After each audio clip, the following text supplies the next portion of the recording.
छोटू இது directly heat பண்ணினா இதுக்குள்ள பெனிஃபிட் எல்லாமே கெட்டு போயிடும். டபுள் பாயிலிங் எப்படி சொல்ல போறேன், இந்த டபுள் லேயரோட ஒரு டேங்க் தான். இன்னர் லேயர் இருக்கு, அவுட்டர் லேயர் இருக்கு. அவுட்டர் லேயர்ல ஃபுல்லும் தண்ணியே ஃபில் பண்ணுவான், இன்னர் லேயர்ல ஃபுல்லும் ஹனியே ஃபில் பண்ணுவான். தண்ணியே 57 டிகிரியில மட்டும்தான் ஹீட் ஆகும். தண்ணியோட ஹீட்னால இன்னர் லேயர் இருக்கிற ஹனி 42 டிகிரியில மட்டும்தான் ஹீட் ஆகும். அந்த மாதிரி ஹனி ஹீட் ஆகும்போது ஹனிக்குள்ள வேஸ்ட் வேக்ஸ் எல்லாமே ஒயிட் நுர மாதிரி மேல வந்துடும். ஹனிக்கு டென்சிட்டி ஜாஸ்தியா இருந்தாலும் ஹனி கீழே வந்துடும். இங்கே மைக்ரோ ஃபில்டர் இருக்கு, அதை யூஸ் பண்ணி ஹனி செகண்ட் சேம்பர்ல அனுப்பிச்சு விடும். செகண்ட் சேம்பர்ல பியோர் ஹனி, ஆனால் அதுக்குள்ளே வாட்டர் கண்டென்ட் இருக்கும். ஹனிக்குள்ள எப்படி வாட்டர் கண்டென்ட் கேட்டா, கோல்டான கிளைமேட்ல ஹனி கலெக்ட் பண்ணும்போது இதுக்குள்ளே வாட்டர் கண்டென்ட் ஜாஸ்தியா இருக்கும். ஹனிக்குள்ள எப்பவுமே வாட்டர் கண்டென்ட் 20% கம்மியா இருக்கணும். இல்லைன்னா ஹனி சீக்கிரம் வீணா போயிடும். கெட்டு போய் ஹனி நம்ம சாப்பிட்டாலே உடம்பு கம்ப்ளைண்ட் ஆயிடும். உடம்புக்குள்ளே வாதா பித்தா காப்பா அந்த மாதிரி தோசை இருக்கு, அதுல இம்பேலன்ஸ் ஆகி விட்டமான வியாதிகளுக்கு காரணமாயிடும்.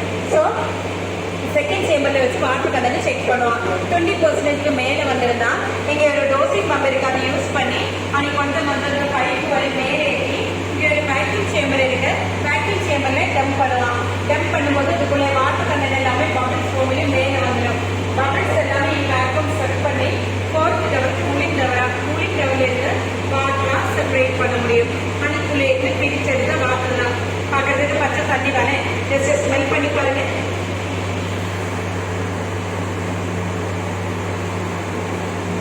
இதுக்கு 300 kg கெப்பாசிட்டி இருக்கும். இந்த மிஷின்ல 300 kg ப்ரொசஸ் பண்ணும்போது 10 to 12 லிட்டர் வாட்டர் இந்த மாதிரி செப்பரேட் பண்ண முடியும். இந்த மாதிரி அடிக்குள்ள வேஸ்ட் வேக்ஸ் எல்லாமே ரிமூவ் பண்ணதுக்கு அப்புறம் வாட்டர் கண்டென்ட் 20% கீழே வந்தனால இங்க இருந்து ஹனி கலெக்ட் பண்ணுவான். இந்த மாதிரி கலெக்ட் பண்ண ஹனி லைஃப் லாங்ல வச்சுக்கலாம். டெய்லி ஹனி சாப்பிட்டுன்னா இம்யூனிட்டி பூஸ்ட் பண்ணலாம். பிரதோஷம் எல்லாமே பேலன்ஸ் ஆயிடும்.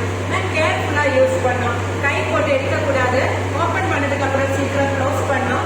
ட்ரை ஸ்பூன் மட்டும் தான் யூஸ் பண்ணோம். அப்ப லைஃப் லாங்ல வச்சுக்கலாம். டெய்லி ஹனி சாப்பிட்டுன்னா இம்யூனிட்டி பூஸ்ட் பண்ணலாம். பிரதோஷம் எல்லாமே பேலன்ஸ் ஆயிடும். சின்ன மியூசியம் இருக்கு, பார்க்கலாம். இதான் ஃபர்ஸ்ட் சேம்பரோட அவுட்புட் தான். ஒயிட் நுர மாதிரி மேலே வந்துடும். இதெல்லாம் ரா ஹனி, நல்லா லூஸாக இருக்கும்ல, நல்லா லூஸாக இருக்கும். வேஸ்ட் எல்லாமே கீழே இருக்கும். இந்த ஆஃப்டர் ப்ரொசஸிங் இந்த மாதிரி தான் இருக்கும், நல்லா திக்காக இருக்கும். பாருங்க, ஹைவ் பார்த்துருக்கோங்களே, டிஃப்ரெண்ட் டைப்ல ஹைவ் இருக்கும். Top of billing, top of free, excitement, அந்த மாதிரி டிஃப்ரெண்ட் டைப்ல ஹைவ் இருக்கும். ஹைவுக்குள்ள 3 டைப்ஸ்ல பீஸ் இருக்கும். Male bee, female bee, queen B.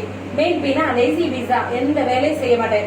Female பீஸ்னா worker piece தான் சொல்லுவேன். அந்த இடத்துல எல்லா ஒர்க்குமே அவங்களுதான். ஹைவ் மேக் பண்ணோம், கிளீன் பண்ணோம், ஃபுட்டு கிரியேட் பண்ண, அவங்களை காப்பாத்துறது எல்லாமே அவங்களுதான்.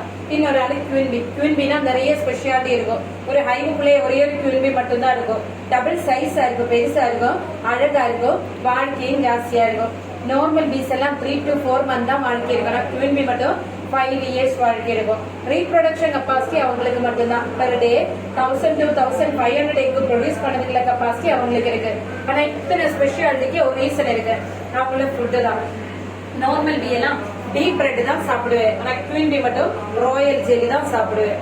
ராயல் ஜெல்லி எங்க இருந்து கேட்டா, ஃபீமேல் பீஸ் பெர்த்துக்கு அப்புறம் 21 daysல அவங்கள பிரெயின்குள்ள இருக்க ஒரு மில்க் ப்ரொடியூஸ் பண்ணி த்ரோட்டுக்குள்ள இருந்த ராணியோட ஷெல்லிலே கலெக்ட் பண்ணுவான். அதான் அவங்கள சாப்பிடும். அதனாலதான் அவங்களுக்கு இத்தனை ஸ்பெஷாலிட்டி இருக்கு. அந்த ராயல் ஜெல்லி நம்ம சாப்பிட்டாலும் அந்த மாதிரி ஸ்பெஷாலிட்டி எல்லாம் நமக்கு கிடைக்கும். ஆன்டி ஏஜிங் மாதிரி எல்லா ப்ராப்பர்ட்டியும் அதுல இருந்தே கிடைக்கும். தேனியோட ஹெட் ஸ்ட்ரக்சர், தேனிக்கு 5 ஐஸ் இருக்கு. சைட்ல வந்து கொம்பவுண்ட் ஐஸ், டாப்ல வந்து 3 சிம்பிள் ஐஸ் இருக்கு. அதனால ஹைவுக்குள்ள கல்லு போடக்கூடாது சொல்லல, கல்லு தூக்கி போட்டிருந்தா கரெக்டா சென்ஸ் பண்ணுவேன். அது எங்க இருந்து வருது, எங்க பதிக்கும், அந்த மாதிரி எல்லாம் நம்ம எங்க பாத்திருந்தாலும் அவங்களை கரெக்டா வந்து ஸ்டிங் பண்ணுவேன்.